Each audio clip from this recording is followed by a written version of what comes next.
With the collapse of the oil embargo to force Iran into a confrontation over the Straits of Hormuz, the US and Israel are looking for another way to get the long-sought war with Iran started, and more to the point, need to make it look like Iran is starting hostilities in order to make it politically and more difficult for Russia and China to support Iran. Now, recall that Israel has a past history of attacking US warships and framing others to trick the US into attacks on Israel's enemies, with the Israeli attack on the USS Liberty, initially blamed on Egypt, as the most well-known example. So here we have the USS Enterprise, the oldest carrier in the fleet, on her last legs, scheduled to be decommissioned next year. Her name is well known in part because of the Star Trek TV series.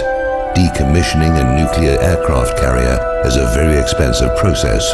USS Enterprise is powered by 8 nuclear reactors, all of which must be disposed of as nuclear waste material along with all the associated machinery. The US Navy would save a great deal of money, more than the scrap worth of the steel, if USS Enterprise were to be sunk in the Persian Gulf, where the radioactive mess is someone else's problem to deal with.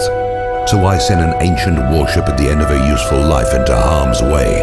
The same reason Franklin Roosevelt moved a bunch of obsolete warships from San Diego to Pearl Harbor, while their newer carriers and warships were well away from Hawaii on December the 7th, 1941. Israel has 3 Dolphin submarines, given to her by Germany.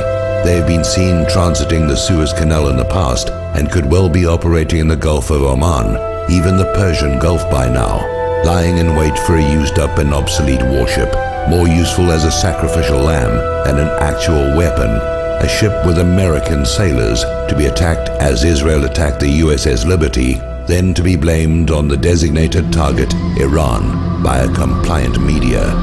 If you agree with this analysis, please post this video everywhere you see this carrier story. If we can make them doubt a false flag will be believed, maybe they'll call it off.